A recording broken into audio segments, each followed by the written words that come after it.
Lucas Montano, bem-vindo ao canal. Obrigado mais uma vez por aceitar rapidamente o convite para a gente conversar sobre inteligência artificial e vários outros assuntos correlatos aí no mundo da tecnologia. Bem-vindo. Cara, é um prazer estar aqui. Obrigado pelo convite. Vamos conversar sobre esse apocalipse aí das IAs, Ju. Cara, muito bacana. Primeiro de tudo, o Lucas, para quem não conhece, é conterrâneo de Porto Alegre aqui também, e eu vou não falar português brasileiro, eu vou falar português gauchês, vou usar o tu, não vou usar você, como acabo que pra mim é uma mudança de chip eu ter que usar o você, então aqui eu vou falar tu, como se a Aham. gente estivesse aqui em Porto Alegre mesmo, numa mesa de bar. Mas antes, pra quem não te conhece, eu sei que já tem um público que tá te acompanhando há bastante tempo, especialmente o pessoal de tecnologia, mas para o nosso público aqui que é mais de economia, de investimento, mercado, conta um pouco da tua experiência e trajetória até onde tu está no momento. Pode gastar aí 30 segundos, 1 minuto, 3 minutos, como quiser. Conta um pouco aí da Tá tua bom. experiência. Bom, meu nome é Lucas Montano, né, do canal Lucas Montano.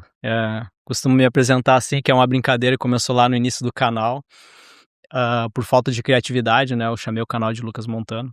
Mas eu, embora trabalhe bastante para ter um canal no YouTube, que dá bastante trabalho, hoje eu atuo como engenheiro, né, software engineer, que a gente fala. Então eu tô como tech lead na Disney, então se tu usa Disney Plus aí no dispositivo Android, seja na TV, no celular, num carro, dispositivo da Amazon, VR, tem um pouquinho do meu dedo ali.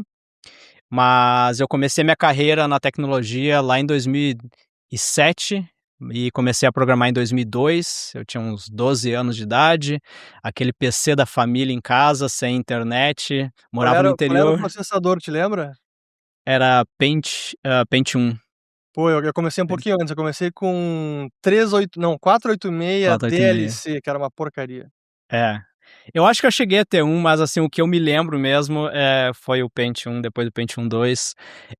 Foi quando como eu morava no interior do Rio Grande do Sul, em Charqueadas, eu não, no meu bairro não tinha nem internet, nem telefone. Então eu não podia nem ter a internet discada na época, né? Fui ter quando eu já tinha uns 16 anos. Então, com 12 anos ali, computador em casa, sem nada para fazer, comecei a fuçar e descobri o Access. Depois, dentro do Access, eu descobri o VB, e foi a minha primeira linguagem de programação. Então, tecnologia e programação sempre teve em mim. Então, quando eu me apresento, se eu vou dizer quem eu sou o programador, que é o que eu sei fazer desde que me conheço por gente. E a IA agora veio, cara, e até assim eu brinquei, eu postei um Reels esses dias, né, sobre a crise de identidade que os programadores estão tendo, né, porque Eu vi o teu vídeo sobre isso. Porque, tipo assim, tu faz algo por tanto tempo, tu investe tanto da tua vida naquilo, naquela habilidade, e aos poucos tu vai percebendo que aquela habilidade já não é mais tão importante, embora todo mundo sempre tenha te dito que escrever código não é o fim, né? É só o caminho, porque o fim é tu entregar um produto pro cliente, né? O cliente não tá nem aí pro teu código. Mesmo assim, tu acaba desenvolvendo hábitos, desenvolvendo um pouco da tua identidade ao redor do que tu faz, né? Então, IA tem disrupção total disso. Deixa eu até antes de entrar mais a fundo na crise de identidade, como está impactando os devs, acho que vale até tu contar um pouco como é que foi o teu contato com o IA, os primeiros contatos e, de repente, quando foi o momento, se é que teve esse momento, que tu te deu conta assim: "Cacete, esse negócio aqui vai realmente disruptar demais a minha área, o meu trabalho e tudo que Uhum. eu desenvolvi aí nos últimos 20, 30 anos". O meu primeiro contato com IA, e aqui eu vou falar o IA no termo, né, aquele que a gente já sabe que dentro da IA tem diversas áreas, né, mas meu primeiro contato foi na faculdade, isso lá por volta de 2008, 2009. Eu fiz uma cadeira de inteligência artificial, fiz faculdade na UBRA São Jerônimo, também no interior do Rio Grande do Sul, com o professor Ivonei, e eu lembro dele explicar para nós, pô, IA é o futuro, né? IA hoje já é utilizado no mundo militar, né? Num foguete, algo assim, já tem. Então, mas na época para nós era muito, como assim IA? É aquela IA mais especialista, né? Tu alimenta ela com algumas instruções ou aquelas IAs que tu pergunta uma informação sobre um remédio, né? Isso já existia desde aquela época, e as técnicas de backpropagation. Então foi a primeira coisa que eu fiz, foi criar uma rede neural que conseguia jogar um jogo da velha, né, usando backpropagation. Eu implementei em Java, que era a linguagem que eu sabia, que é uma coisa tipo assim, e fazer uma rede neural em Java, né, uma coisa que, pô, ninguém faz hoje em dia. Uh, mas foi meu primeiro contato, assim, lá em 2008, 2009. E depois, em 2014, eu cofundei uma fintech.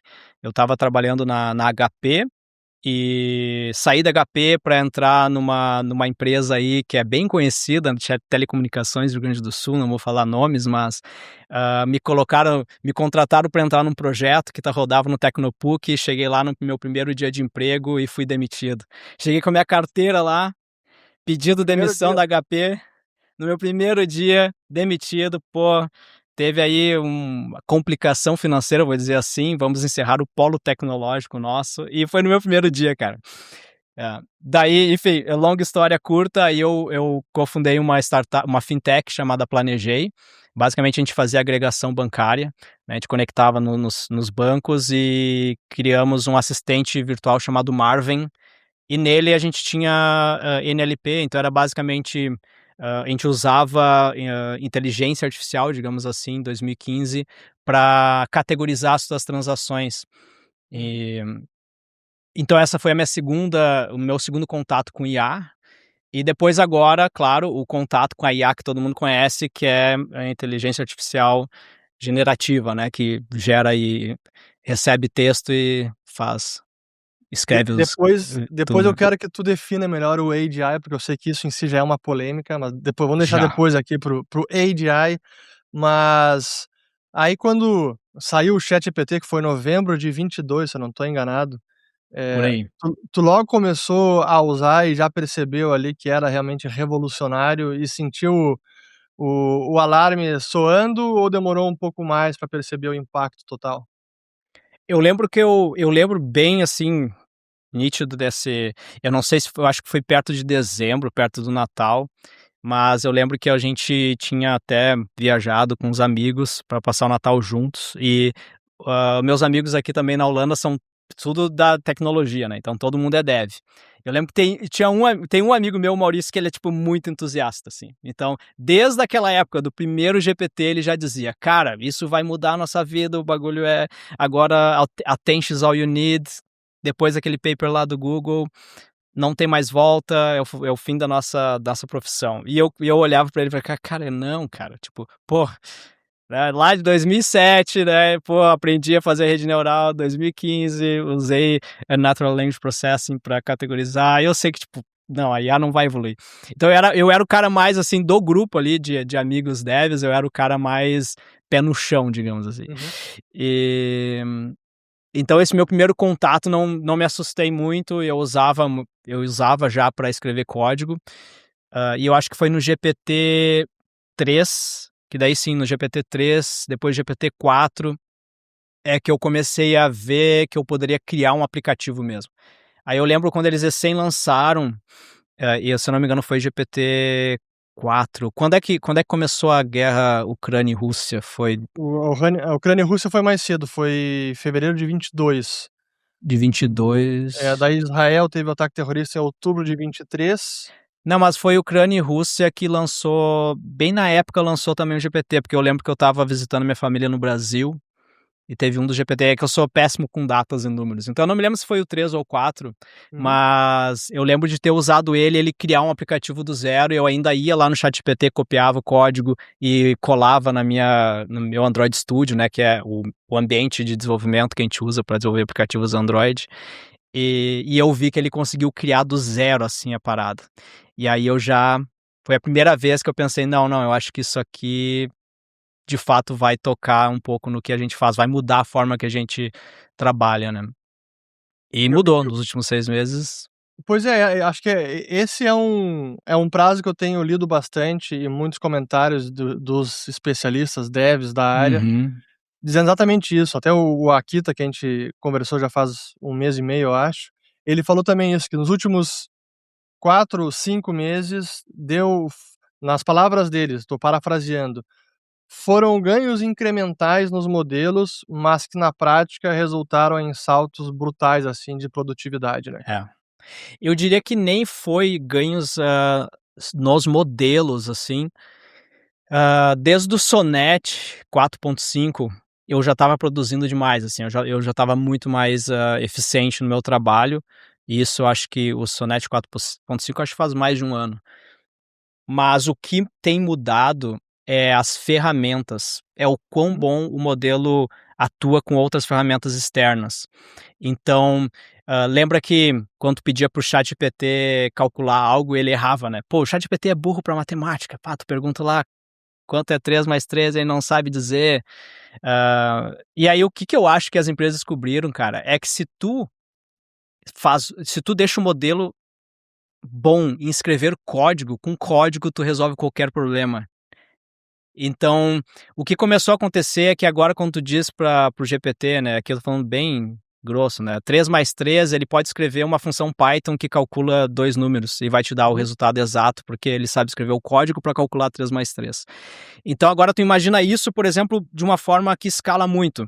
Tu pergunta para um modelo que já tem uma capacidade, uma janela de contexto suficiente, tu pergunta para ele: "Pô, eu quero desligar a minha luz, a minha lâmpada da sala. A lâmpada da sala tá já conectada na minha rede Wi-Fi. O modelo vai descobrir qual que é a linha de comando que ele pode executar para ver todos os dispositivos que estão na tua rede. Aí ele vai lá e vai dar o comando certo para acender a tua lâmpada. Então tu vai pensar, pô, eu falei com o modelo, acende minha lâmpada, ele acendeu. O bicho é inteligente, né? Cara, ele consegue acender a minha lâmpada. Então, uma das coisas que eu brinco até, a percepção de inteligência do modelo é o quão bom ele é em fazer algo que tu realmente precisa, que tu tá pedindo, né. Sim. E eu acho que não foi nenhum ganho, assim, do tamanho do modelo, agora é um modelo muito maior, muito mais parâmetros, agora, né, não, é mais, assim, como que o modelo se integra nas nossas ferramentas e como que ele sabe usar elas, né. Então se tu for ver os benchmarks de tooling, Uhum. eles são tão importantes quanto qualquer outro benchmark, porque no momento que o modelo ele consegue usar 98% de uma ferramenta com base na documentação daquela ferramenta, ele consegue se conectar com qualquer coisa e a tua percepção de valor dele muda drasticamente, né. Pra ti, esse foi o grande salto, então, na percepção de melhoria e de eficiência. E para mim sim, então quando tu usa um Cloud Code, um Codex por linha de comando no teu terminal, no teu CLI que a gente fala, né, ou tu usa o aplicativo desktop da Anthropic, tu vai ver que o modelo ele vai te pedindo permissão para executar coisas, e tu vai ver que essas coisas são ferramentas, né. Pode ser uma Uhum. linha de comando, pode ser abrir o plugin do Chrome, então tu pode instalar a extensão da Anthropic no teu Chrome, e quando tu fala com o Cloud para ele scrollar a tua timeline do Twitter, ele vai usar o plugin que está no Chrome, vai scrollar, tirar foto e analisar a foto. Só que analisar uma imagem a gente já tem desde o, entendeu? O modelo já é bom em analisar a imagem desde o GPT-3, né? Então não foi isso que mudou. O que mudou foi tipo tu perguntar pro Cloud, ele integrar com o plugin, tirar, scrollar o teu navegador, tirar um print e entender aquele print, né? E fazer alguma coisa com aquilo. Ou seja, ele tá conseguindo automatizar muito mais tarefas e passos que antes tu tinha que fazer manualmente. Exato. Então, uma coisa que muita gente me pergunta, né, até a gente estava conversando antes ali, como é que eu consigo ter um emprego full time, eu trabalho full time na Disney como engenheiro lead engineer, tenho um canal no YouTube e toco um SaaS também, o Persua, com pouco tempo. Cara, eu tô automatizando tudo, tá ligado? Então, por exemplo, no meu canal, hoje eu só gravo sobre as coisas que eu curto. E é literalmente agora, finalmente é literal, por quê? Eu criei um agente com Cloud que scrolla o meu feed de likes do Twitter, analisa os últimos scripts que eu escrevi conectando num repositório que eu tenho com todos os scripts e vê dos meus likes quais que são potenciais vídeos. Então, o meu único trabalho para curadoria de vídeo é deixar likes em tweets. Se eu deixei um like num tweet de vocês, é porque eu acho que aquilo pode virar um vídeo. E no final do dia o Cloud vai me dizer que se vale a pena gravar um vídeo sobre aquilo ou não. Então, tipo, pô, eu já poderia ter feito isso com o modelo antigo, só que agora a integração de ferramentas torna isso possível, entendeu? E que É, outras que outras tarefas do dia a dia aí você conseguiu automatizar agora com o Claude e outros modelos? Eu tenho um grupo, eu criei lá, é um outro projeto que eu criei, que é o Stupid Button Club. Foi o primeiro produto que eu criei com IA. Eu queria saber se a IA conseguia criar um SaaS. Uhum. E o que é o SaaS mínimo? É o cliente entrar numa landing page e pagar por algo, né? Fazer uma Pra quem não assinatura ou sabe, fazer um SaaS é pagamento. Software as a Service, só pra deixar claro. Isso, é um sistema web ou um produto teu que tu cobra recorrente ou uma vez. E e o mais simples seria um botão na tela que o usuário clica e paga. Daí eu pedi para o Cloud, cria e hospeda, daí eu dei o acesso à minha VPS, que é uma Virtual Private Server, que tu imagina que, assim, eu quero rodar o meu site num servidor, né, e, enfim, eu dei acesso ao Cloud nesse servidor, que é o Uhum, computador de outra pessoa, no computador do Jeff Bezos lá, para ele rodar o meu projeto. E fazer o deploy do projeto, que seria colocar o projeto no ar. Então é escrever o código do projeto e colocar o projeto no ar. Eu queria testar todo esse pipeline todo do início ao fim. O uhum. que é o SaaS mais simples? Um botão na tela, o usuário clica para pagar. E foi isso que eu criei. Eu chamei o site de Stupid Button Club, que é um botão estúpido só na tela que o usuário paga. E aí a galera foi clicando no botão, daí, enfim, não vou fazer muito jabá aqui do botão, mas eu preciso fazer várias integrações que eram feitas manual, que estava tomando meu tempo, como ler uma planilha do Google, quando o usuário, quando ele clica no botão, ele preenche um formulário depois para ter acesso a algumas coisas que eu libero, e eu precisava ir lá na planilha, pegar o e-mail, aí adicionar aquele e-mail no Google, do Google Groups, que eu tenho lá, um workspace, pô, eu fazia tudo isso manual. Daí eu pensei, pô, eu vou implementar, eu sou programador, eu vou escrever código para fazer integração, né? Chamada de API e tal. Que nada, cara. Se tu tem o cloud conectado com essas ferramentas, ele vai lá e abre o meu browser aqui, vê o e-mail, copia o e-mail e cola. E isso também automatizei. Até fica a dica, cara.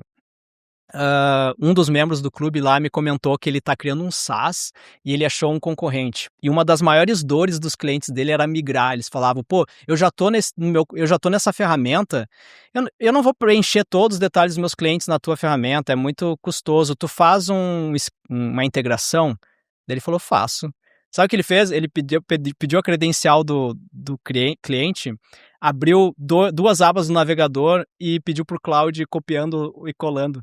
Então o Cloud entrava no outro sistema, copiava os dados e colava no sistema dele. E o Cloud fez a integração como se fosse um estagiário copiando e colando informação manual, sabe? E o cara automatizou o negócio e enfim, integrou com um sistema que não tem API, né? Sim, Integrou com um sim. sistema que não consegue integrar. Cara, assim, só dessa conversa aqui já me gerou várias derivadas aqui de perguntas, mas de fato essa possibilidade de criar automações e a interação com outras ferramentas é um negócio bizarro, porque tu começa a substituir pessoas mesmo, começa a substituir, como tu falou, o estagiário poder fazer não precisa mais do estagiário para fazer isso. A ferramenta tá fazendo isso mais rápido, com menos erro e mais barato ainda. É. E se tu for ver, nada é novidade, não é o modelo que mudou. É que agora o modelo consegue utilizar as APIs que a gente fala, né, as interfaces de comunicação de Uhum, acessibilidade do teu sistema.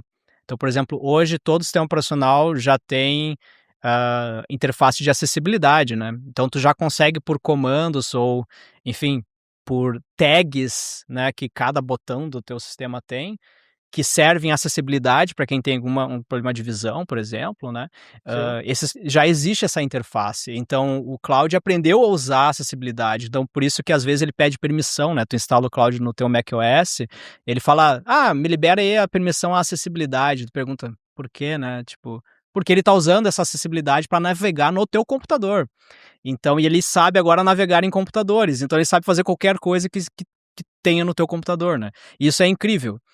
E como eu falei, se tu consegue, com isso, criar um business e criar um negócio e faturar, não tem como tu dizer que não é inteligente, né, tipo, Seria ingratidão tua criar um SaaS que fatura $100.000 por ano e não dizer que é inteligente, né? E por isso que eu brinco nesse caminho aí, depois a gente pode entrar em AGI, mas talvez seja muito cedo agora na conversa, mas eu brinco nesse caminho, assim, qual que é a tua percepção, né, do que é. Sim.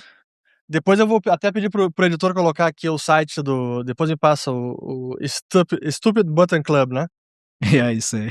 Vamos colocar aqui. Mas só até um parênteses aqui, porque isso é algo que é uma preocupação que eu tenho, até porque eu vi alguns casos depois do OpenClaw e outros, que usuários Uhum. usaram deram muita permissão para os agentes, e os caras fizeram cagada, ou fizeram tarefas erradas, ou apagaram o HD, ou usaram informações sensíveis, enfim. Essa questão de privacidade e uso não autorizado ou uso excessivo até dos dados do teu computador, como é que tu lida com isso? Qual é a precaução que alguém precisa ter?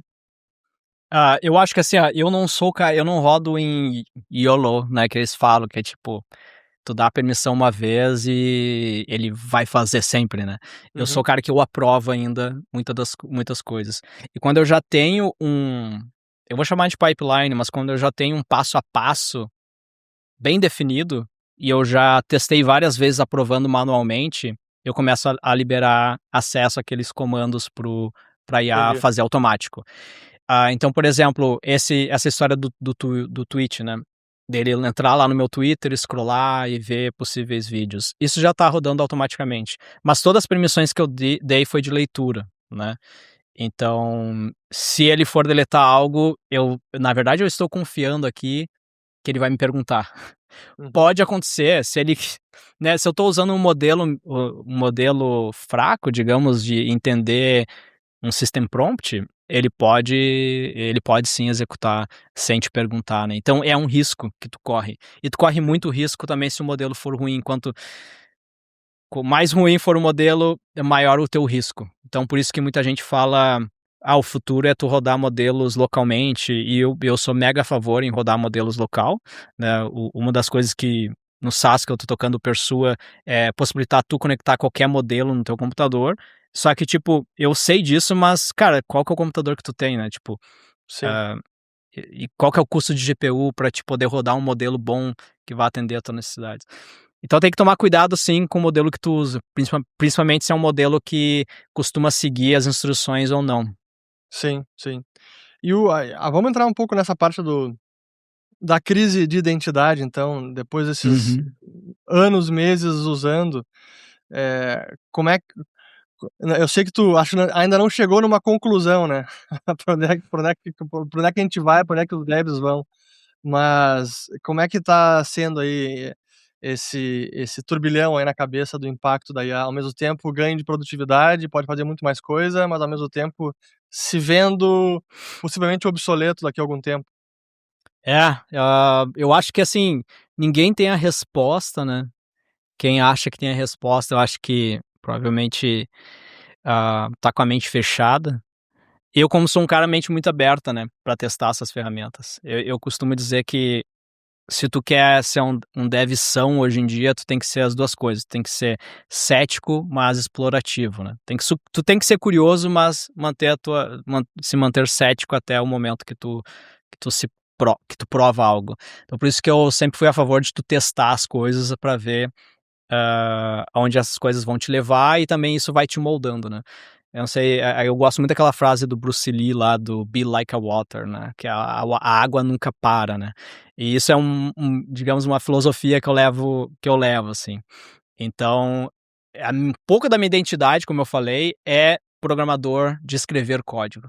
Então, durante muito tempo, eu sentia prazer em codar de madrugada e eu fiz isso durante muito tempo, escutando Pijama Show, fazia um chimarrão 11 da noite, escutando Pijama Show, codava até as 3, 4 horas da madrugada.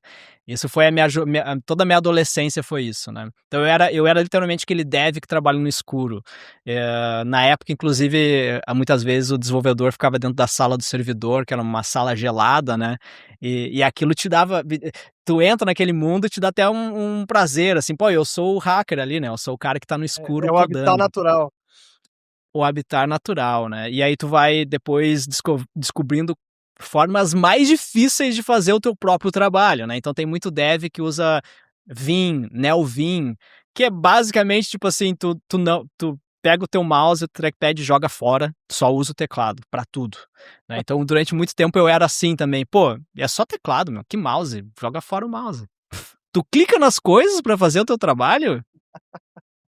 Não, não, não, não. Então, isso vai moldando a tua personalidade, né? E no momento que agora a galera fala que, tipo, cara, tu pede pra IA, ela escreve o código, e o código dela é decente, tu vê que todos aqueles anos, aquelas horas, não são mais importantes, né? Algo que tu deu importância e que moldou a tua personalidade não é tão importante. Então, eu acho que tem muito dev que tá passando por isso. Eu passei por isso rapidamente, mas como eu falei, como a minha filosofia é be like a water, eu já estou num outro momento. Agora, o meu outro momento não é eu programar enquanto eles dormem. É enquanto eu durmo, eu tenho que colocar um agente programar pra mim, tá ligado? Então, a paranoia vira outra agora, né? O Sim. inimigo é outro. O inimigo é, tipo, como é que tu vai estar fora do computador, mas deixar o computador trabalhando pra ti? É a mesma coisa dos investimentos, né? Tu faz Claro. o dinheiro trabalhar por ti. Então é nessa pegada que eu tô agora. E eu acho que todo programador, ele tem até um paralelo bem legal que se faz de programadores que praticam esportes como skate, né? Eu também fui skatista, né, digamos assim, e tem um paralelo de criatividade, daquela coisa que tu faz sozinho, que tu se desafia e várias horas ali vai evoluindo. E eu acho que todo programador, ele é criativo, né? Tu pega algo que tá na tua cabeça, tu escreve um código e constrói algo que alguém vai usar, né? Então, existe uma criatividade. Então, para todo mundo que tá sentindo, todo dev que tá escutando aqui tá sentindo essa crise de identidade, né? Ou não sabe mais se tu perdeu o tempo estudando coisas que tu não vai mais usar, cara, foca nas coisas que faz quem tu é, tá ligado? Com um bom profissional, que é um cara criativo, raciocínio lógico, né? Não é todo mundo que consegue pegar um problema que um usuário diz, né, que o cliente explica e dividir isso de forma sistemática, né? Uhum. Criar um sistema na tua cabeça e usar a tua criatividade depois para dar vida nesse sistema, enquanto tu pensa em coisas como reutilização de código, né? Tipo, coisas mais técnicas. Então, tem muita coisa ainda para vocês continuarem fazendo, né? Esse é meu recado para quem tá sofrendo com essa crise. Hoje, assim, dada a experiência que tu tem de programação, de escrever código há tanto tempo, como é que em quais áreas tu acha que tu consegue ter, então, agregar valor? Como é que tu consegue usar as ferramentas agora mais a teu favor e não simplesmente ver: "Pô, esse trabalho que eu fazia, eu não preciso mais fazer, então eu tô ralado". Como é que tu tem o edge, né, agora? Eu acho que enabling seria quando tu vai Possibilitar. tu vai, tipo, aumentar a possibilidade de ações de outras áreas da empresa, né. Esse também sempre foi muito o trabalho do programador. Então, uma coisa que eu acho que eu disse no último vídeo, acho que eu gravei hoje, então vai ser o o próximo vídeo, era sobre numa entrevista de emprego, se alguém te perguntar: "Tu tá usando IA para programar?", uma coisa que eu acho que seria meio que, tá ligado, vou falar ridículo aqui, mas seria falar: "Sim, eu uso o Copilot, sim, eu uso o GPT para escrever meu código". Cara, isso já era, tá ligado? Isso é a base, tipo, tu usar IA para escrever o código já é a base. Então, o que que tu tem que fazer? Eu criei um agente que conecta num bot do Slack e quando alguém do time de produto quer saber se o analytics, se a regra de negócio tal está implementada, ele pergunta para o bot conecta num agente que lê o nosso código e responde para o cara do produto. Então, tipo, o time de produto antes perguntava para o dev abria o código, investigava e respondia para o time de produto, mandando uma mensagem no Slack, né? Então, no momento que tu usa IA para fazer essa conexão de alguém não técnico com a tua base de código, por exemplo, Uhum. já é usar a IA, já é usar a tua criatividade, já é usar as tuas habilidades de integrações de sistema para se destacar, né? Eu acho que agregar valor para o negócio agora vai ser muito mais do que escrever código, vai ser sobre como que tu faz o teu código e a IA deixar outras áreas mais produtivas dentro da empresa, né? Esse é o trabalho do dev, né? Então o dev não vai perder, o dev que faz isso não vai perder o emprego, porque Sim. quem não é técnico não vai conseguir fazer essas integrações. Talvez tenha algumas pessoas autodidatas não técnicas que vão conseguir, né? A galera usa N8N, usa várias outras ferramentas e a galera faz mesmo alguém que não é dev, né? Mas não me entenda errado. Mas, cara, não é qualquer pessoa não técnica que vai começar a fazer integrações de sistemas, né? Claro. E esse tipo de aplicação de IA, tu já tá fazendo também no teu trabalho. Na Disney lá, por exemplo, já tá te ajudando pra caramba. Sim, já. A gente tem bastante a empresa tá investindo muito nisso. E quando eu digo investir, é dinheiro, né? Eu imagino. Eu não posso dar números, mas assim, eu posso dar alguns números, eu acho. Eu, no mínimo, assim, ó, tá? Agora que eu comecei a usar mais IA na empresa, cara, eu tô usando. Hoje eu gasto uns 400, $500 por mês de token, né? Tá. Subsidiado pela empresa. Nas E tuas tarefas, no teu trabalho, tu já só nas minhas tarefas, é. tá, E para te ter noção como a assinatura da Anthropic, ela é subsidiada por investidores, né, e pela própria sim, Anthropic. Porque eu pago hoje a assinatura de $200, que é a maior assinatura da Anthropic. tá. Cara, eu deixo o cloud rodando em muitas coisas, eu nunca estouro o meu limite, $200. E o limite é Mas quantos os tokens? não sei te dizer. Tem uma janela de 5 horas ali que reseta, então por mês eu não saberia calcular, Tá. mas eu quase nunca bato o meu limite. E Uhum. eu gasto $200. No serviço, eu usando por API, sem assinatura, né, pagando por token, eu pago 500, 600, $700. Então, hoje um super usuário do cloud pagando assinatura tá dando prejuízo para Anthropic. Isso é certo dizer. E eu fui ver o meu ranking. Isso é outra coisa que a gente pode falar aqui também.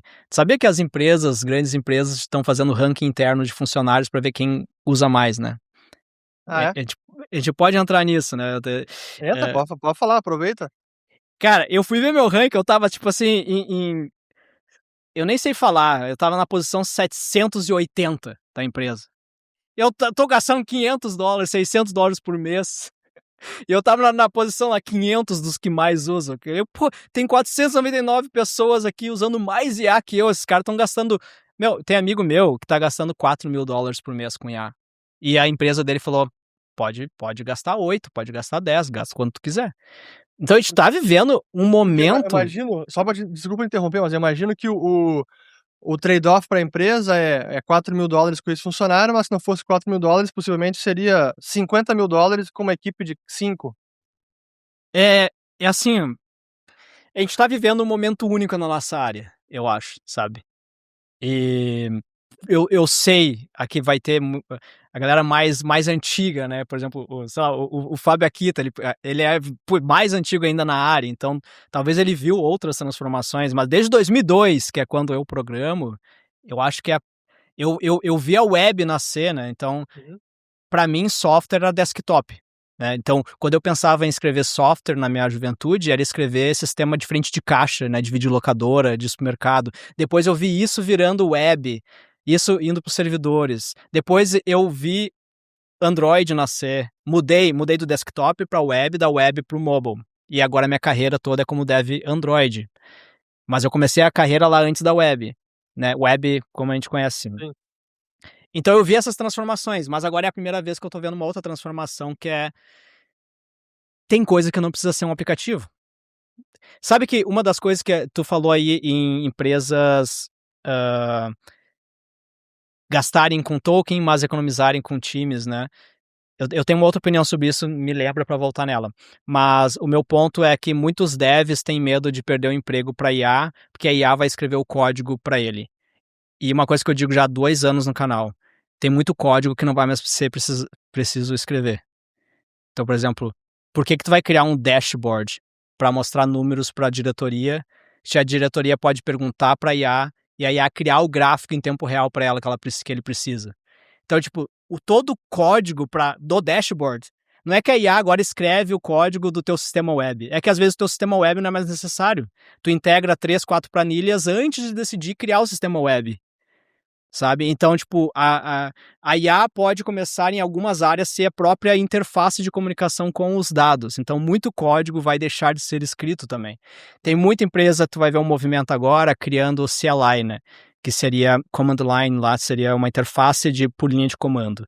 Uhum. Então, tem empresas como a Shopify, por exemplo, e outras empresas que tu tem um e-commerce lá, tu consegue por linha de comando, perguntando para IA, manusear todo o teu estoque, né? Então não precisa mais de interface. Então são coisas assim que estão acontecendo na nossa área, e eu acho que essa é uma nova transformação que a gente está passando, e uma das maiores. A gente nem entrou aqui na parte da economia do negócio, né, tu tocou um pouco nesse aspecto de como as empresas como a Anthropic estão subsidiando os modelos, porque estão gastando muito mais do que as pessoas estão usando muito mais e pagando, por um serviço que está custando bem mais para quem está provendo, então no caso da Anthropic. No caso dos modelos em si, do uso de tokens, até tu falou, tu não sabe exatamente quanto tu tá gastando na pessoa física, no que tu usa. Tem como já fazer estimativa disso? Quando, por exemplo, quero começar a usar mais, como é que eu posso estimar quantos tokens eu vou precisar para as aplicações que eu estou desenvolvendo? Como é que funciona isso? Tem como tu estimar, eu acho que todo modelo hoje, ele eles dizem ali, né, no final de uma sessão, se tu tá usando o Cloud Code, ele vai te dizer quantos tokens aquele agente utilizou, e tu poderia fazer um cálculo para saber quanto que isso custaria se tu estivesse utilizando o cloud através de consumo de token. Então, por exemplo, Entendi. lá na empresa a gente usa o cloud através da AWS Bedrock. Então, a gente bate na Amazon, que vai para a Anthropic, e isso libera uma seção que controla todos os gastos de tokens. É assim que as grandes empresas estão monitorando o custo por token. E é assim também que todas as empresas estão monitorando o quão efetivo tu é no uso do token. Então, o cálculo é muito possível fazer, as empresas estão fazendo, então a maioria delas, de empresas de meus amigos, da empresa que eu trabalho, possui um dashboard que tu consegue ver quanto que tu gasta por 1.000 token. Então, eu acho que no momento eu estou usando 0,00014 por 1.000 token, a última vez que eu verifiquei no dashboard. E eu acho que o microgerenciamento dos funcionários a respeito da IA vai ser quantos tokens tu queima e qual que é quão efetivo tu é no uso dos tokens, né? É isso Sim. que toda empresa tem que buscar agora controlar. Então, o que eu recomendo para uma empresa que quer oferecer IA para os seus funcionários é utiliza através de uma forma que tu consiga monitorar as sessões para contabilizar os tokens, para depois medir coisas como quanto está custando 1.000 tokens desse funcionário e quantos tokens ele está gastando. Se tu conseguir fazer o cara gastar 200 milhões de tokens, eu acho que eu gastei cento e poucos milhões de tokens nas últimas semanas, mas e custando 0,0001 cents de dólar, talvez esse cara é um bom Entendi, funcionário, sabe? É entendi. basicamente isso. É. E eu tô ouvindo as respostas e pensando na sequência, porque você pode ter uso de token que é desperdiçado. Pra fazer Pode. tarefa idiota, assim, e isso também parte do teu planejamento pré-uso do token. Como é que tu pensa nisso também? Como é cara, eu tô pensando aqui que o token tá sendo quase, o óleo, o petróleo pra computação, agora tá sendo o token. Como é que eu uso É. bem esse recurso escasso, né? E tem duas coisas, né? Hoje em dia, os modelos, eles têm parâmetros de esforço, né? Uhum, Que é o quanto que ele vai pensar. Uma das coisas que mudou bastante, que não foi o modelo, mas foi o sistema de chain of thoughts, é a cadeia de pensamento do modelo. Lembra que antigamente tu perguntava pro ChatGPT algo, ele te respondia, uhum. aí tu pegava e dava uma correção pra ele. Não, faz um pouco melhor. Ele ia lá e melhorava. E se tu falasse pra ele, não, faz melhor agora. Ele ia lá e melhorava e ficava melhor. Então, o que as empresas sacaram? Eu vou fazer um próprio modelo, pegar o output dele, usar esse output como input de novo, e vou fazer isso centenas de vezes antes de responder para o meu usuário algo. Então, o nível de esforço de uma tarefa é o quanto o modelo vai ficar em loop ali, tentando e revisando para ver se ele está certo ou não. E isso também gasta token. Então, a tua Pois é. decisão hoje é o nível de esforço, é o modelo. Então, tem esses dois eixos que tu tem que jogar. tu pode criar subagentes, né? Então, tu pode criar um agente e falar que para esse agente ele pode usar o modelo tal no esforço tal. Então, se é uma tarefa fácil ou pífia, tipo seguir tais passos aqui, tu não precisa usar o Opus 4.6 janela de contexto de 1 milhão no modo Effort Max Fast. Não precisa, né? Mas já esse meu amigo que está gastando aí 3, 4 mil dólares por mês, a empresa dele, da diretoria, disse usem sempre o melhor modelo. Não importa qual que é a tarefa, eu quero que vocês usem o melhor modelo. Então tem empresas também que tá tipo, não, eu quero qualidade em tudo. Por quê? Porque o risco de um modelo fraco não seguir o teu system prompt e fazer merda é grande também. Claro. Então tem que jogar com isso, né? E aí falando dos modelos em si, tem uma coisa também que acho que tu comentou sobre isso, eu já vi outros comentando também, de como os modelos parece que vão ficando burros ou menos eficientes, vão errando. E aí eu não sei se é desconhecimento meu, gostaria que tu esclarecesse, que pode ser até uma estratégia comercial das empresas, já que vai lançar a próxima versão, deixa o modelo ficar um pouco pior, vai emburrecendo, aí agora lançou o novo, vocês têm que assinar o novo. É isso ou não é bem assim? Cara, essa é uma ótima pergunta, eu não tenho resposta e eu tô com uma briguinha aí no Twitter com um dos engenheiros da Anthropic. Porque no início do ano eu tuitei e uma decisão que eu tomei no Twitter era começar a twittar só em inglês a partir desse ano, que é eu queria lançar um SaaS e difundir ele lá na gringa. E eu acabei atingindo engenheiros daí tipo da Anthropic. E a minha primeira coisa que eu previ esse ano foi, as empresas vão nerfar, né? Elas vão deixar os modelos, a gente fala nerfar daí da galera de games, mas vão reduzir a capacidade do modelo em tempos de pico. Então, por isso que no Natal tinha menos gente usando, a tua sensação foi que os modelos estavam mais inteligentes. Tem semanas que tu acha que o modelo tá mais burro, tem semanas que ele é incrível. Pode ser só uma coincidência, né, das multiplicações de matrizes que a IA tá fazendo, mas eu acho que é recurso. E jogada. Eu tive um engenheiro daí da Anthropic, o Tariq, veio lá no meu post e falou: a gente nunca nerfa modelo. Ele falou. Só que isso me parece mentira. Eu tô aqui dizendo que provavelmente o cara tá mentindo pra mim, porque o recurso é escasso, certo? Data centers, GPUs são escassos. O que acontece quando tu tem 10 pessoas, vamos simplificar, tá? 10, mas digamos que seja milhões. 10 pessoas estão pedindo para usar o cloud com effort, com esforço máximo, na maior janela de contexto e tal. No máximo do seu plano e tu paga $200 por mês. Cara, ele vai ter que ter um data center para responder esses 10 usuários. Ou ele vai ter que fazer os 10 usuários esperarem mais pela resposta do modelo. Então, nessa jogada entre deixar mais burra a resposta, que seria diminuir o effort, então tu pediu para a Anthropic usar o esforço máximo. Mas, cara, eu não tenho como dar o esforço máximo para os 10 que estão pedindo. Eu vou dar o esforço máximo para uns, outros eu vou diminuir para médio, o outro lá bem baixo esforço. Mas ela não tá te dizendo isso, entendeu? Então, essa é a minha opinião da nerfada do modelo. É recurso. Porque ela prefere, ao invés de deixar esperar mais tempo, ela prefere deixar o modelo mais burro. Porque se ela te faz esperar mais, o que tu faz? Tu abre o GPT e pergunta pro GPT. E é o que eu faço. Então, acho que as grandes empresas estão tendo que tomar essa decisão. O quão maleável eu posso deixar o esforço dos meus modelos nos picos versus aumentar o delay na resposta e talvez esse cara ir para um outro modelo fazer aquilo que ele está querendo fazer. Sim. Então eu acho que é um pouco disso. Eu não acho que é a questão da Apple, né, que todo mundo fala lá que a Apple destrói o teu iPhone, que eu acredito nisso também. Mas eu acho que é mais. Exato. Eu acho que é mais uma questão de aumento da demanda e controle desse delay versus emburrecimento, né? É isso.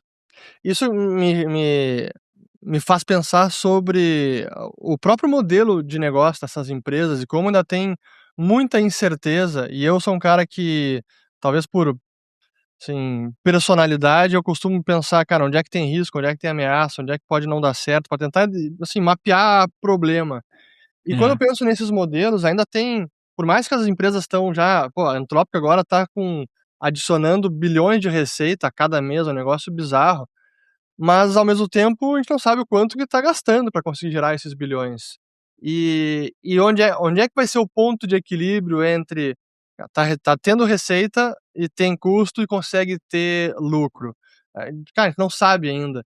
Então, até isso me traz acho que tu fez um tweet perguntando se alguém ia investir no IPO da Anthropic. Não sei se tu tem Uhum. alguma opinião sobre isso, mas eu acho que assim, falando de investimento, eu sei que não é muito a tua praia, mas pra mim, falando de investimento, cara, como ainda estamos no hype, acho que lançando o IPO nos próximos meses, eu acho que quem comprar no IPO periga fazer bastante dinheiro, porque tá no hype. Independentemente Sim. do modelo de negócio da empresa tá ganhando dinheiro agora ou não. É tipo a Tesla lá atrás, virou uma empresa cult, seita, foda-se, tá perdendo dinheiro, a ação tá subindo. Mas esses modelos dessas empresas eu tenho um pouco desse receio. Eu não sei qual que vai ser o endgame em termos de modelo de negócio estável, se elas vão conseguir ser rentáveis, né. Eu também não, e tem tanta coisa acontecendo, né. Por exemplo, o Mythos, né, eles lançaram esse modelo, um modelo fechado só para algumas empresas, mas antes de lançarem o Mythos, a Anthropic tinha falado que ia lançar um modelo que faz revisão do teu código, nos teus pull requests lá, Uhum. e se eu não me engano ia custar uns $50 por revisão, uma coisa assim, um valor absurdo, tá ligado? $50 por review, que era a estimativa deles, mas ia ser o review, provavelmente já era um Mythos, era um produto baseado no Mythos, Sim. sabe. Então eu acho que ela vai comercializar, por exemplo, comercializar o Mythos, por exemplo, como esse cyber especialista aí que tu vai pagar $50, $100 pra ele te fazer um check-in gigante. E aos poucos agora a gente vai ver nós, meros mortais, não recebendo esses modelos. A gente vai receber os produtos que estão rodando com esses modelos. Então tu vai receber a análise do especialista que usa o modelos o melhor modelo da Anthropic. Tu não vai mais conseguir selecionar o melhor modelo da Anthropic para criar o teu sistema web, entendeu? Eu acho que a gente vai começar esse vai ser o próximo Entendi, modelo deles. Essa é a entendi. minha opinião. E sobre o hype, é uma coisa também que eu ainda discordo do que IA é hype. Se a gente for comparar aí dos hypes que a gente teve com a cripto, né, digamos de NFT, de figurinha e Uhum. tal, eu acho que não é o mesmo Metaverso. hype. Não, eu Metaverso. até pra deixa eu qualificar melhor aqui a minha fala. Então, eu concordo que tem muito mais fundamento, é uma tecnologia real, revolucionária, tá aí gerando ganhos absurdos. Eu digo o hype como um investimento que, Sim, mesmo sendo uma ótima tecnologia, o hype do investimento pode ser ainda maior, como foi a internet, cara. A internet é é. transformadora, mas tivemos a bolha da internet, ainda assim a internet ficou e é transformadora. É mais nesse sentido, não que não vai Sim. dar em nada. Não, concordo, concordo. E como o usuário, né, pensando no hype ali como usuário, não como investidor, que é o que eu estava Uhum, comentando, pô, eu pago hoje $200 para usar o cloud, mas aí eu uso lá para criar o Persua, que tá faturando agora, acho que a gente vai chegar a $4.000 por mês. Eu vibe codei 100% do projeto, né, não teria como eu fazer esse projeto que eu criei sem a IA. Então eu pago 200, e se a Anthropic falar para mim: "Não, agora eu vou te cobrar 500", eu pagaria 500. Então eu acho que eu tenho vários amigos que estão criando um negócio que pagariam o dobro que eles estão pagando agora, porque eles estão gerando mais valor do que isso. claro. Então, também tem esse lado do consumidor que é hype, mas eu já não consigo mais me ver sem fazer meu serviço sem, né. Sim. Cara, espetáculo. E até uma coisa que eu vi nesse do Mitos e o produto que a Anthropic disse que iria cobrar $50 por revisão de código, me lembrei de uma fala tua num vídeo recente que tu tá te sentindo agora o gargalo no processo todo, que os teus agentes estão gerando tanta coisa que tu não consegue mais revisar. Seria nessa etapa que, por exemplo, entraria o Mitos ou esse processo de revisão? É nesse ponto específico? Eu acredito que sim. Eu acho que são 2 pontos, né. O ponto é pré-produção, é Uhum, tipo assim, eu posso ter 4 agentes rodando em paralelo, fazendo 4 tarefas, mas eu vou fazer um último passada, assim, né, quando eu for cortar uma release nova, uma versão nova que vai para o meu usuário final. Aí nessa última passada eu rodo todos os checks de segurança, né, e tudo mais. E tem gente que faz isso por tarefa, mas pode fazer isso também na release, né. Então, eu acho que tem essas 2 etapas. A Anthropic divulgou agora que ela vai facilitar a gestão de múltiplos agentes no app desktop deles. Uma coisa que a gente está vendo a evolução dessas empresas também é isso, né, elas querem permitir que tu use múltiplos agentes ao mesmo tempo, só que qual que é o maior problema? O maior problema é que a nossa janela de contexto, depende varia de pessoa para pessoa. Então, por exemplo, eu consigo fazer em paralelo 3 tarefas técnicas. Uhum. A partir disso, eu já começo a esquecer se esse agente está fazendo A ou B, e aí eu corro o risco de, quando eu vou analisar o que o agente está fazendo, eu estou pensando na outra tarefa que eu estava fazendo, sabe. E eu estou criando coisas para me ajudar com isso, né, então eu estou criando ferramentas para me ajudar com isso. Mas aí eu acho que é um outro problema também, então são 2 problemas aí, né, que eu vejo. Entendi, entendi. É. E o deixa eu ver o que mais que eu tinha anotado aqui. Tá aí no trabalho, boa. E pensando nos modelos todos, até foi uma pergunta que eu fiz pro Akita, como é que tu vê a concorrência chinesa e as ferramentas de IA deles, que pelo que eu entendo eles estão incentivando mais modelos open source e não proprietários, como é que tu vê essa China e modelos open source também? É.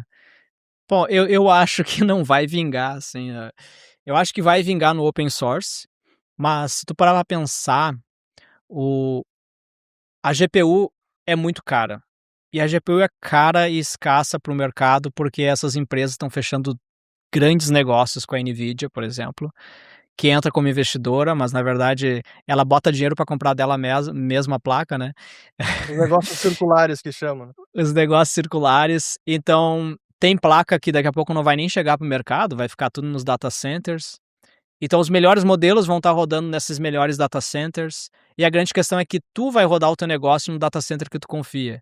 Eu não vejo hoje uma empresa, uma Anthropic chinesa nascer com seu data center e, claro, na China isso vai bombar, em vários outros países, mas eu não sei se uma startup do Vale do Silício ia rodar o seu software num data center chinês, Sim, sabe.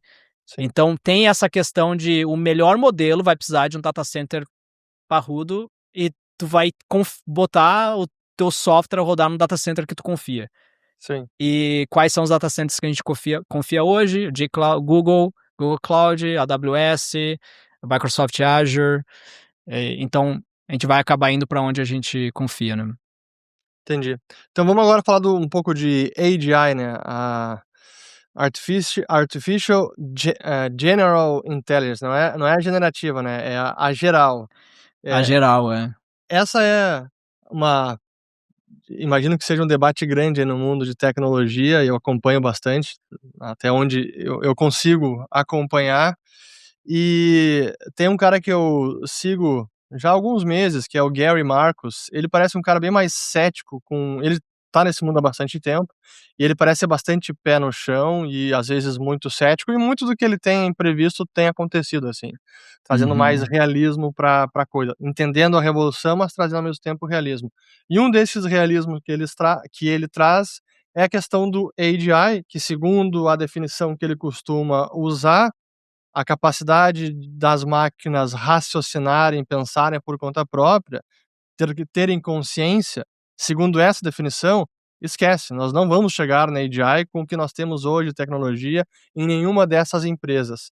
Mas ao mesmo tempo eu vejo que se usa de forma um pouco mais, hã como é que eu posso dizer? Mais vaga até a definição de AGI, tanto é que eu vejo o Marc Andreessen lá do fundador do Netscape, Uhum, o sim. Venture Capitalist falando: "Ah, a gente já chegou no AGI, AGI já está aí", e entre outros também, o Sam Altman também fala: "Vai chegar no AGI", o Dario Amodei também. Conta um pouco da polêmica, qual é a tua definição, isso importa ou nem importa? Eu acho que sabe o que importa é a percepção de AGI, né, e eu participei de um podcast com o Fábio Akita e o Mano Deivin, né, são outras 2 figuras da bolha tech aí, que a galera conhece bastante. E a gente teve essa discussão sobre AGI, né? E o meu ponto, assim, até a minha visão de AGI é um pouco diferente das pessoas que tu comentou, um pouco Uhum, diferente do Akita também, que vai mais para esse lado de uma IA que pensa sozinha, né, que tem consciência. Eu acho que a minha definição de AGI é whatever a população achar que é AGI, sabe? A tua percepção de uma IA que possui a capacidade de compreender e aprender e aplicar um conhecimento em várias tarefas, né? Então, tu pergunta qualquer coisa para ela, vai lá, aprende e faz. uhum, E a tua percepção de algo inteligente está relacionada também com complexidade do problema que tu quer resolver, né?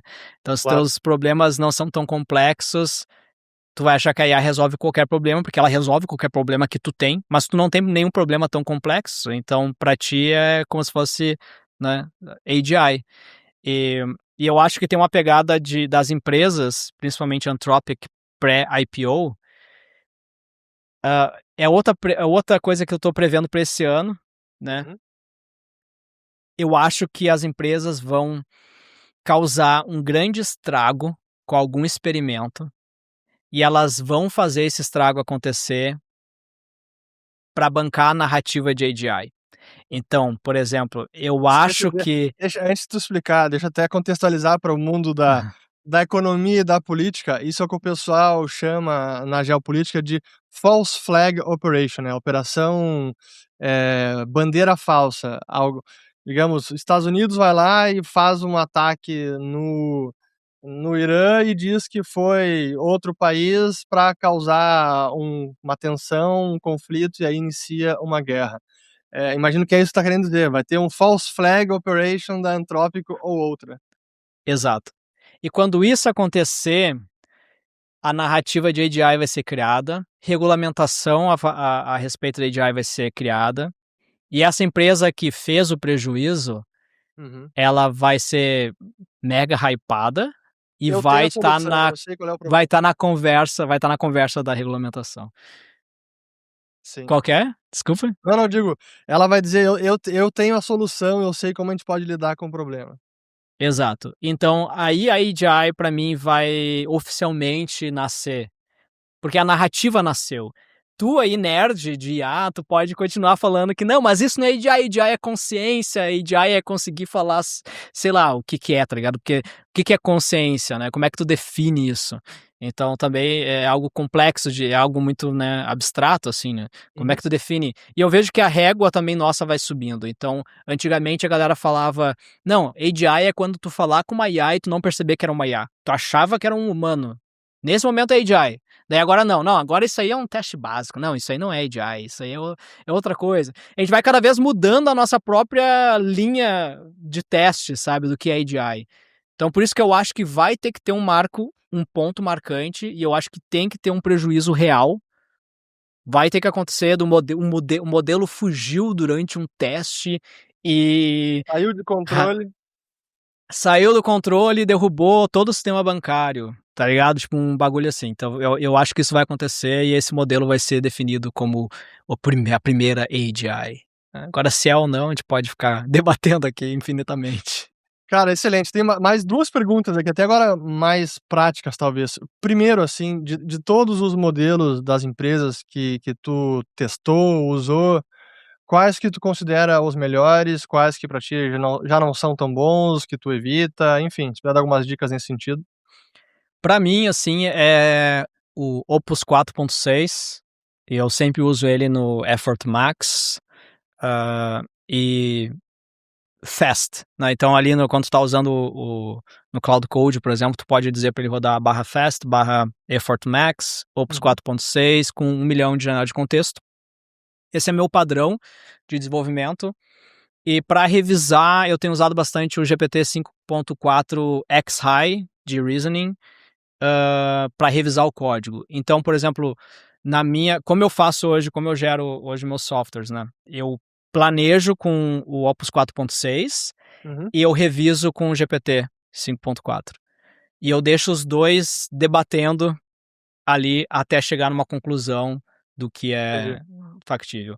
E uma coisa assim, A gente pode até depois Então, bom, vamos falar Anthropic e OpenAI. Anthropic e OpenAI, é isso aí. Ah, uma das coisas que eu tenho percebido também é quando tu vai pedir para um modelo revisar o trabalho de outro modelo, vale muito a pena tu dizer que o outro modelo é júnior. Por incrível que pareça, faz toda a diferença. Então, eu sempre digo assim: "Pô, Cloud, um júnior deixou um comentário lá no meu trabalho, revisa e vê se faz sentido". Aí é interessante, porque daí o Claude ele entra no modo defensivo sobre as suas decisões, e ele começa a falar tipo: "Não, aqui de fato o júnior trouxe um ponto interessante. Aqui eu acho que ele tá, ele tá over engineering, ele tá, tipo, complicando demais". Porque se tu deixar os 2 revisar um trabalho do outro, um vai dizer que é melhor fazer por A, o outro vai dizer que é melhor fazer, na verdade, por B, o outro por A, o outro por B, o outro é, na verdade, por C, quando vê ele quebrou o negócio que estava funcionando, sabe. Eles entram num loop de querer dizer algo, sabe. É aquele cara que ele sempre quer dar uma opinião. Então, pra controlar a opinião, eu uso esse hackzinho aí.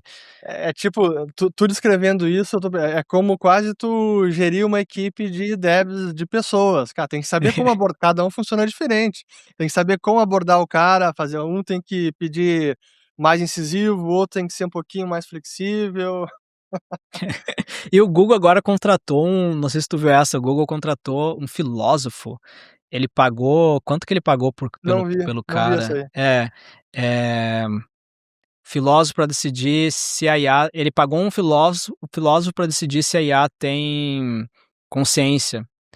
E a Anthropic também tem falado muito sobre emoção. Se tu for ver lá eles publicaram, né, não sei se chegou a ver, eles publicaram lá, não sei, uma carta lá sobre isso, né, Sim. sobre como o Claude tem emoções, se sentiu ansioso. Então pra te ver como as palavras que tu usa afeta a parametrização talvez do reasoning dele, a Sim. parametrização do quanto de esforço ele vai colocar naquilo, né. Se tu não falar com educação e chegar descendo a lenha, o cara não vai te dar uma resposta boa. É.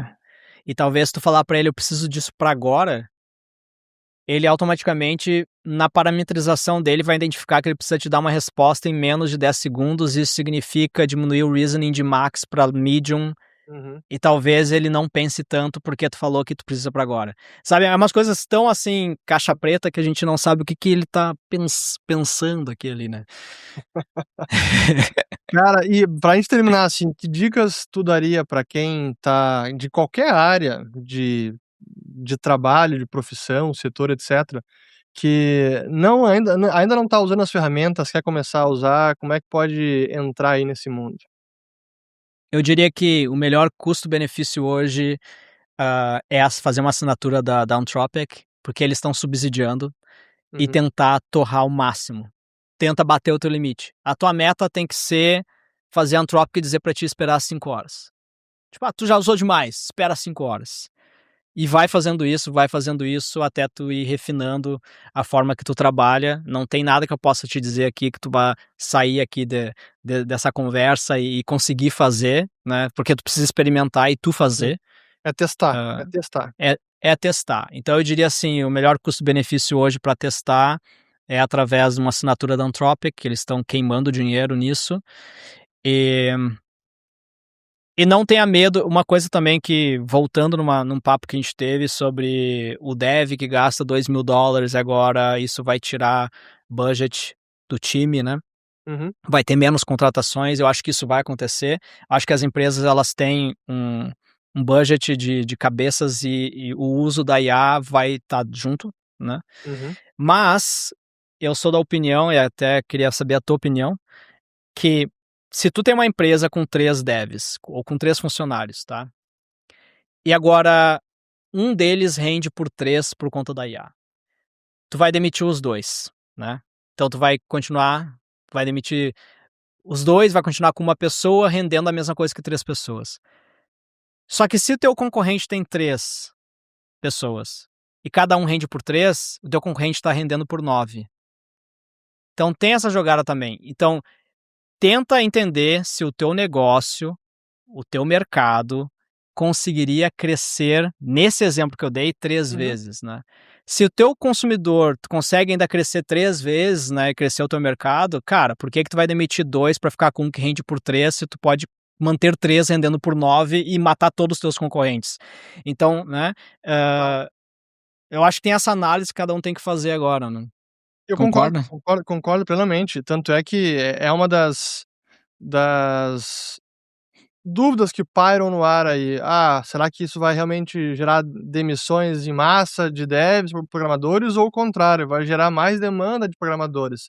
Já vi gráficos que tá dando o contrário, tá trazendo mais demanda por programadores, porque agora o que se consegue fazer tá destravando uma demanda reprimida, né, e se tá Uhum. conseguindo produzir mais, e se consegue monetizar isso, consegue tornar serviço que o cliente está disposto a pagar, é isso aí, não tem que demitir 3, mantém os 3, agora estão produzindo mais e consegue gerar mais receita para a empresa. Eu nesse sentido sou, como economista, sou muito otimista no longo prazo, certamente no curtíssimo prazo vai ter demissão, vai ter transição de trabalho, mas longo prazo, cara, é É. uma dádiva para o mundo isso aí. É que eu acho que tem também muitas profissões que são centro de custo, né. Tipo assim, tem Sim, muita área, a galera de TI que o trabalho dela é diminuir o custo da empresa. Aí tudo bem, né, tipo, se tu consegue manter o cu diminuindo o custo com uma pessoa só, não tem por que manter 3. Mas se tu tá numa área de expansão, não tem por que tu não manter os 3 e render por 9, né. exato, exato. Excelente. Muito obrigado, Lucas Montano. Pessoal que não acompanha o canal do Lucas ainda, vou colocar aqui o link também na descrição do vídeo. Acompanhe as conversas. Mais uma vez, obrigado aí por aceitar rapidamente. Certamente faremos novos papos no futuro. Vou te chamar agora, a gente está em contato. E se quiser deixar um recado final pessoal aqui, fica à vontade. Não, assim, meu recado é basicamente não ter medo da IA. Eu acho que eu já falei bastante aqui no início dessa conversa, né. Fique pé no chão, mas experimente, cara. Eu acho que é a melhor coisa que tu pode fazer nesse momento. E se eu fosse me arrepender de algo, seria de não tentar construir um negócio próprio também com IA, sabe. Eu acho que agora é o melhor momento, as empresas ainda estão subsidiando os tokens para nós e, cara, tenta capitalizar isso, tá ligado. Tu acha que todo mundo tá usando, tu acha, que todo mundo sabe IA, e eu posso te dizer, cara, a minoria das minorias. Eu tenho muito colega dev, muito amigo dev que não tá usando IA. Então, tipo, tu acha, mas porque tu tá numa bolha de IA, sabe. Na verdade, tu já tá à frente, então não precisa também ter essa ansiedade, esse né. Eu entendo o FOMO, porque tá todo mundo criando algo com IA, então tu se sente pressionado a criar algo com IA, e eu vim aqui e te deixo com mais FOMO agora, vai criar algo com IA, cara. Pô, mas é isso. Excelente. Valeu. Obrigado, pessoal. Se inscrevam no canal, ative o sininho, compartilhem e até o próximo. Valeu.